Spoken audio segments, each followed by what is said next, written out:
नमस्कार, आप देख रहे हैं आज तक डिजिटल और मैं हूं आपके साथ अनूप आकाश वर्मा और मेरे साथ हैं क्राइम तक के डिप्टी एडिटर चिराग गोठी। चिराग, बहुत बहुत स्वागत है आपका। Thank you. अमेरिका से जिन लोगों को डिपोर्ट किया गया है, अब ये पूरा मसला सियासत के भंवर में है। कुछ एक तो जायज़ चीज़ें हैं जिन पर सवाल उठना चाहिए, मसलन अवैध तरीके से किसी मुल्क में जाना, ये तो सरासर गलत है ही, कानून सम्मत भी नहीं है। ना यहाँ के कानून के मुताबिक सही है, ना वहाँ के कानून के मुताबिक सही है। बहुत सारे लोग सोशल मीडिया पर, मैं ये कह रहा था कि चलो ये तो अच्छी बात है, कम से कम वहाँ से यहाँ डिपोर्ट कर दिया गया, सकुशल तरीके से वो अपने घर पहुँच गए।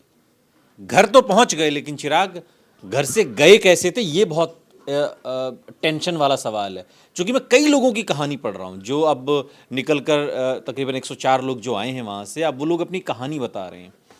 तकरीबन 40 से 65 लाख रुपए, 1 करोड़ तक इसमें लगता है।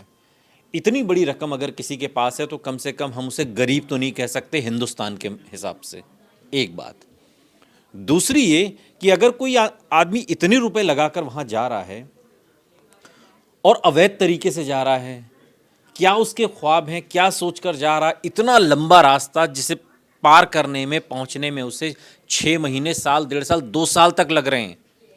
यहाँ से दुबई, दुबई से पनामा के जंगलों से होते हुए मैक्सिको की दीवार को लांघ के, और इतना लंबा रास्ता जिसमें 100 किलोमीटर के तो घना जंगल है, तालाब, नदी, झरने, ये सब चीज़ें हैं, जंगली जानवरों का खतरा है। और जाने वालों में सिर्फ बड़े लोग नहीं हैं, जाने वालों में फैमिली भी है। एक तो 4 साल का मासूम बच्चा है। क्या है ये सब कुछ? डंकी एक शब्द है, फिल्म भी बनी इस पर शाहरुख खान की। क्या है ये सब? आपने सही कहा। ये जो रूट है इसको डंकी रूट कहते हैं और 70 से 80 लाख रुपए तक लगते हैं इसमें। हाँ। और अमेरिका पहुंचने के लिए पहला जो रूट है वो वाया कनाडा है, जिसमें लोग भारत से कनाडा और फिर यूएस जाते हैं। एजेंट 80 लाख रुपए लेता है, फर्जी यूनिवर्सिटी एडमिशन के नाम पर वीज़ा लेते हैं, इसके बाद वर्क परमिट लेते हैं और फिर अमेरिकी सीमा के पास लोगों को रुकवाते हैं और फिर अवैध तरीके से एंट्री करवा देते हैं। तो ये रूट है जो हम डिस्कस कर रहे थे। दूसरा एक रूट है टर्की। हाँ। कि पहले टर्की जाएंगे, 90 दिनों तक लोग वहाँ रुकते हैं, फिर मैक्सिको जाते हैं वहाँ से और पैदल चलकर अमेरिका पहुँचते हैं। सोचिए, जिसमें आपने बताया जंगल भी, हमने मूवी में भी देखा, हाँ। नदी पार कर रहे हैं, कैसे नदी बिल्कुल से जा रहे हैं। तीसरा रूट भारत से अफ्रीका फिर लैटिन अमेरिका होते हुए मैक्सिको का है। आप सोचिए, वो भी रूट है जिसमें इस दौरान जंगल पार, जो आप जिक्र कर रहे थे, पार करते हुए लोग अमेरिका 100 किलोमीटर का वो जंगल है। और मैं तो मैक्सिको की दीवार भी देख रहा था, जो डोनाल्ड ट्रंप के आने के बाद और ज़्यादा वो विषय डेवलप हुआ है। इससे पहले वाली जो उनकी गवर्नमेंट थी, मैक्सिको की दीवार फांदते हुए एक वीडियो देखा, जो वहाँ पे लोग जाते हैं, उन्होंने कहीं से सोशल मीडिया पर है वो दीवार, वो कितना मतलब मुश्किल काम है, और ये मुश्किल काम किया जा रहा है। एक स्टोरी मैं देख रहा था इसी डंकी टॉपिक पर ही, कि जो ये दलाल होते हैं, एजेंट होते हैं, चलिए एजेंट कह देते हैं, जो एजेंट होते हैं, उस एजेंट ने अपना बॉर्डर पार करा दिया, ठीक है, कनाडा ले गया और कनाडा के बॉर्डर पर उन्हें छोड़ दिया। जहाँ से उसने छोड़ा वहाँ -35 डिग्री का टेम्परेचर होता है। पति पत्नी, एक 11 साल का बच्चा, एक 4 साल का बच्चा, वो कुछ ही कदम वहाँ से चल पाए और उसके बाद ठंड से उनकी मौत हो गई। इतना रिस्क सब कुछ जानते हुए भी ये कहानियाँ, हम जानते हैं कि आप अवैध तरीके से इतनी दूर जा रहे हैं, अमेरिका यहीं तो है नहीं, तो ये सारी दिक्कतें होंगी, फिर भी लोग जा रहे हैं, क्यों?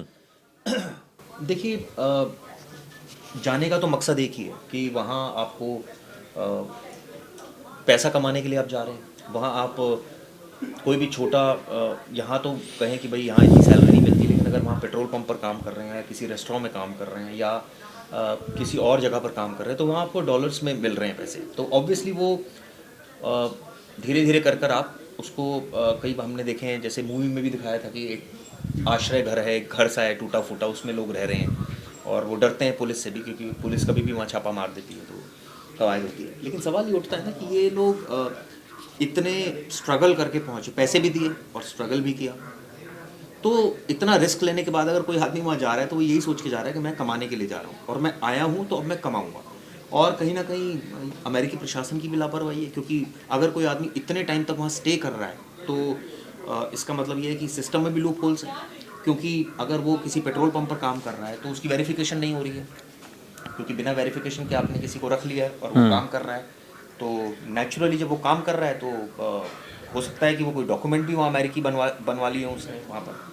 मेरे एक अंकल हैं जो काफ़ी समय से यूएस रह रहे हैं, उनका बेटा है, उसने वहाँ रेस्टोरेंट की चेन खोल दी। हालांकि वो लीगली गए हैं, लेकिन अब वो सिटीज़न भी हो गए हैं क्योंकि काफ़ी वक्त से वो उनका बेटा वहाँ रह रहा है।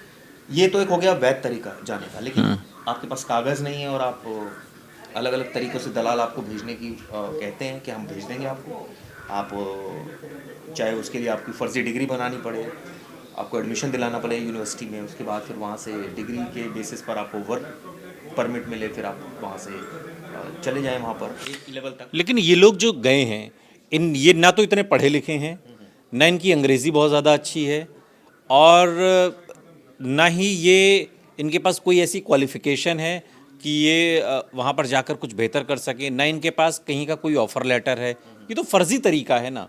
फ़र्ज़ी तरीके से जब आप जा रहे हैं तो वहाँ भी तो आपको उसी फ़र्ज़ी तरीके से रहना होगा, छिप कर रहना होगा, ये डर आपको हमेशा रहेगा। या जहाँ पर आप काम कर रहे हैं वो भी तो आपसे कुछ कागज़ तो मांगेगा ही ना। एक वीडियो इसमें आई थी जो निर्वासित हुए हरियाणा के करनाल के रहने वाला आकाश है। हाँ, आकाश के परिवार ने भी एक शेयर किया है। उन्होंने क्या कहा है कि डंकी रूट से अमेरिका में एंट्री करने वालों में आकाश को कई चुनौतियों का सामना करना पड़ा। अब जो चुनौतियाँ जैसे हमने डिस्कस की थी, वो क्या क्या चुनौतियाँ थी? एंट्री करने के लिए पनामा और मेक्सिको के खतरनाक इलाके को पार करा उसने।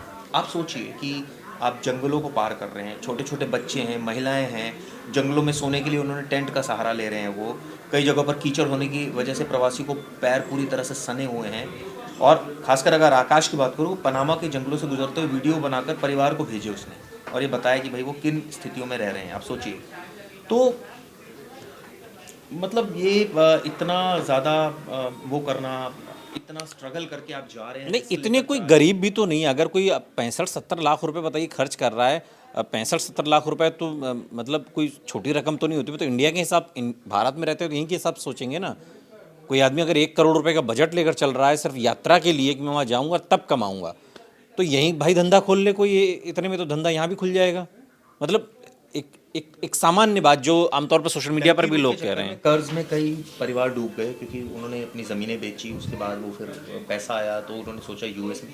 ये एक देखिए एक ट्रेंड भी है। पंजाब अगर आप सपना जाएं, कहाँ से मिलता है, कौन दिखाता है ये सपने? आप अगर पंजाब के रहने वाले हैं, या पंजाब में एक बहुत बड़ा ऐसा तबका है जिनमें आप देखेंगे पंजाब में तो हर घर में बोला जाता है ना, या तो सिंगर होगा या विदेश में होगा एक लड़का। वहाँ एक कल्चर है कि अच्छा लड़का क्या करता है जी, फॉरेन कंट्री में अच्छा रिश्ता मिल जाएगा उसको यहाँ पर, फिर को फॉरेन कंट्री में क्या कर रहा है जी। अब फॉरेन कंट्री में कई लोग, जैसे मेरा एक ब्रदर रहता है फिनलैंड में रहता है वो, तो वो पढ़ के गया अपना, उसने जॉब थी उसकी, और उसकी वहाँ वो जो है ट्रांसफ़र हो गया, वो वहाँ चला गया। कहने का मतलब है वो एक वैध तरीके से गया है, अब उसकी वहाँ वो सिटीज़न बन गया वहाँ का, उसके बच्चे वहाँ हो गए हैं। तो एक ये भी तरीका है वैध तरीके से जाने का। अब वो भी पंजाब का है, मोगा से है वो स्पेशली। तो लोग क्यों जाते हैं? जाने का पर्पज़ एक ही है कि वहाँ एक अच्छी लाइफस्टाइल आपको मिलेगी, शायद वो यहाँ नहीं मिल रही। वहाँ मेडिकल फैसिलिटी अच्छी मिलेगी, वहाँ पर आपको। बट जब आप वहाँ रजिस्टर्ड होंगे तब तो मिलेगी। आप तो खुद ही चोर की तरह गए हैं, खुद ही चोर हैं आप। लेकिन जो मेरी वहाँ लोगों से भी बात होती है, अगर जो इस तरह से भी आते हैं, तो देखिए लाइफस्टाइल तो, अब वहाँ कोई अगर किसी रेस्टोरेंट में खाना खाने जा रहा है या कुछ कमा रहा है, अब मान लीजिए पेट्रोल पंप पर है, तो उसको अच्छा खासा पैसा मिल रहा है वहाँ पर, तो वो उसकी लाइफस्टाइल उस हिसाब से ठीक है, जो कि यहाँ वो नहीं ले सकता लाइफस्टाइल वैसी। या कई ऐसे भी हमने देखे, कईयों के दोस्तों के पास रहने लग जाते हैं वो अवैध तरीके से, अपने दोस्तों के पास, वो उसको कुछ ना कुछ काम में अपने इन्वॉल्व कर लेता है।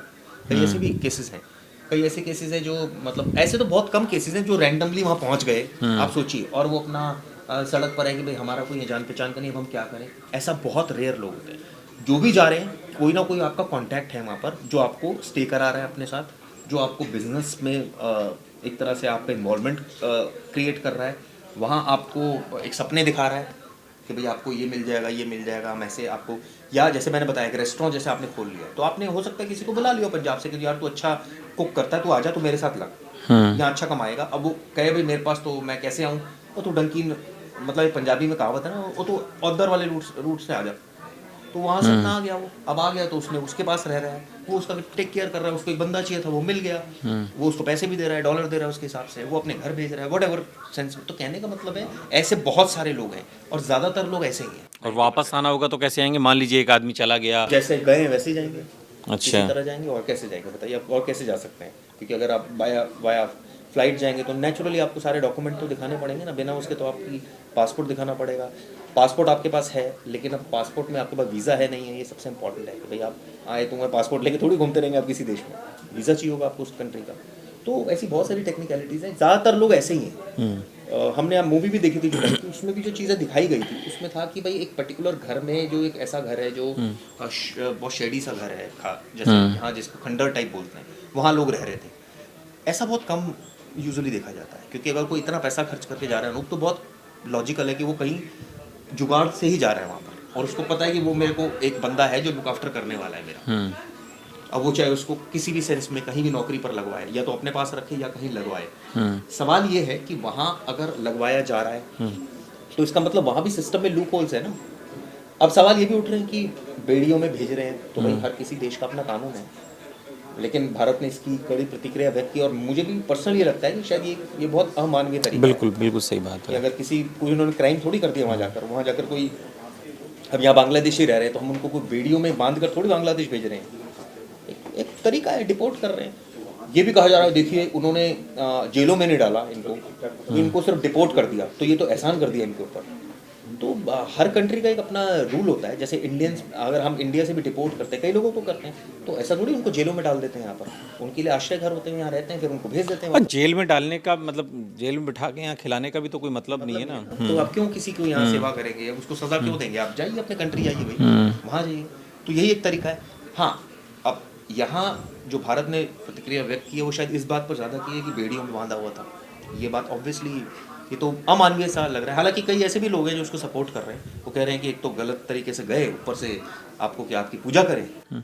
लेकिन आपको लगता है कि जब इतना बड़ा एक्शन एक तरीके से हुआ और डोनाल्ड ट्रंप के आने के बाद मतलब एक क्लियर मैसेज है ये, और उसके बाद लग रहा है कि कम से कम हिंदुस्तान से, अब जब ये खबर इस व्यापक पैमाने पर सामने आ गई है, हिंदुस्तान से लोगों के इस तरीके से डंकी रूट से जाने पर कुछ कंट्रोल आपको लग रहा है कुछ होगा? लोग समझेंगे, थोड़ी आंखें खुलेंगी कि यार ठीक है, 2 रोटी यहाँ कम खा लो मगर ये मौत का रास्ता मत चुनो। बिल्कुल आपने ठीक कहा, और ये मुझे लगता है कि कई देश इसका सपोर्ट भी कर रहे हैं। यूएस ने जो उन्होंने कार्रवाई की है कि ठीक है, एक मैसेज, स्ट्रॉन्ग मैसेज दिया कि भाई हमारे यहाँ आप घुसपैठिए नहीं बैठेंगे, और भारत हाँ, लीगल तरीके से आप जाओ ना, अगर आपका ऑफर लेटर है कोई कंपनी से। आप उनकी इकोनॉमी में मददगार बनोगे ना। आप अवैध तरीके से थोड़ी आप ब्लैक मार्केटिंग, ये तो इसको एक तरह से कहते हैं ब्लैक मनी आप जनरेट कर रहे हो वहाँ पर। क्योंकि आपका कोई अकाउंट अनअकाउंटेड मनी है, पता ही नहीं है आप क्या कर रहे हैं यहाँ पर, कैसे कर रहे हैं। वहाँ की सरकार में तो यह है कि भाई अगर वहाँ की पॉपुलेशन 1 करोड़ है एक पर्टिकुलर रीजन की, तो उनके पास सबका रिकॉर्ड है, जैसे भारत में भी है, रिकॉर्ड है, सब ऑनलाइन जा रहा है, तो सबका हाँ, सबका आधार है, सब लोग जो नागरिक हैं सबका सिस्टम है। सबका ऑनलाइन चीज़ें जा रही हैं, पता लग रहा है किसकी कितनी इनकम है, सब वो देश की तरक्की में उसका इस्तेमाल हो रहा है। हाँ देखिए, ब्लैक मार्केटिंग यहाँ भी हो रही है, लेकिन वही है कि वो एक कंट्री के लिए तो, इकोनॉमी के लिए तो ठीक नहीं है ना, अगर वो उस तरह से पैरेलल एक चीज़ कोई क्रिएट हो जाए। तो ये भी एक इशू है, शायद ये भी एक बहुत बड़ा मुद्दा है इस वजह से। और दूसरा सुरक्षा का मुद्दा है, भाई वहाँ अगर कोई क्राइम कर रहा है तो ये तो उस देश के लिए वो भी एक्सेप्ट। अब जैसे बांग्लादेशी, यहाँ पर हमने देखा सैफ अली खान के केस में बांग्लादेशी इन्वॉल्व, बताइए। तो नेचुरली हम लोग की एक वो मनोस्थिति हो जाएगी ना कि भाई ये तो क्राइम करते हैं, ये तो यहाँ का सारा नशे का। लेकिन फिर भी बांग्लादेशी तो चलिए एक बार को मान लीजिए छिप भी सकता है, क्योंकि उसकी जो बोलने की शैली है, मान लीजिए वो पश्चिम बंगाल में जो बंगाली क्षेत्र है वहाँ से वो मैच भी हो जाएगा, और रंग रूप या तमाम चीज़ें। लेकिन अमेरिका के साथ में तो हमारी वो चीज़ें उस तरीके से भी नहीं हो सकती हैं ना, तो पहचान करना फिर भी उसके बाद आसान रहे। बिल्कुल ठीक कहा आपने कि एक तो उससे पता चल जाता है कि भाई किस देश। एक्सेंट हमारा या इसमें ट्रैवल एजेंट्स की बहुत बड़ा रोल है कि भाई कबूतरबाजी में जो लोग शामिल रहते हैं, जो भेज देते हैं, उनके ऊपर क्या एक्शन हुआ आज तक, कितने को सजा हुई, नहीं मिलती सजा, बहुत कन्विक्शन। ये भी एक बड़ा रैकेट है ना, यहाँ से दुबई ले जाने का अलग रैकेट है, दुबई से पनामा के जंगलों में या मैक्सिको ले जाने का अलग रैकेट है, वहाँ से कनाडा का अलग, मतलब अलग अलग रूट के अलग अलग रैकेट हैं ये, और शायद इसी की रकम है। लेकिन फिर भी एक फिल्म आई थी आर के फिल्म्स की, आ अब लौट चलें, राजेश खन्ना, ऐश्वर्या राय, अक्षय खन्ना, और ये फिल्म दरअसल इसी पर आधारित थी कि राजेश खन्ना जवानी के दिनों में अमेरिका जाने, वहाँ कमाने का सपना देखते हैं, वहाँ जाते भी हैं, कमाते भी हैं, वहाँ एक शादी और भी कर लेते हैं वहाँ, और एक बच्चा भी उनको होता है वहाँ पर, और बहुत संपन्न होने के बाद, सब कुछ होने के बाद भी वापस उन्हें घर लौटना ही पड़ता है। और यही इस फिल्म का लब्बो-लुआब है कि आ अब लौट चलें। और शायद जो लोग डंकी रास्ते से जा रहे हैं या जैसे भी जा रहे हैं, उन्हें अपने वतन एक न एक दिन लौटना ही होगा, यही शाश्वत सत्य है। जो यहाँ नहीं है वो समझ लीजिए कि कहीं नहीं है। बहुत बहुत शुक्रिया चिराग इस तमाम जानकारी के लिए। यहाँ रुक रहे हैं, आप कहीं जाइएगा नहीं, बने रहिए हमारे साथ, देखते रहिए आज तक डिजिटल। जैसे कि मैं सो रहा हूँ तो पिताजी को जगाना है मुझे, तो वो डायरेक्ट उठाने के बजाय, और हिंसा की परंपरा मेरे यहाँ नहीं थी सौभाग्य से, तो वो क्या करते थे कि उस कमरे में आ जाएंगे या बाहर से गुजरेंगे और चौपाई बोलेंगे, प्रात काल उठ के रघुनाथा मात पिता गुरु नावई माता। कभी कभी मैं गुस्से में उठ करके, अरे पापा, चरण स्पर्श किया और सो गया, मैंने कहा अब मत उठाना।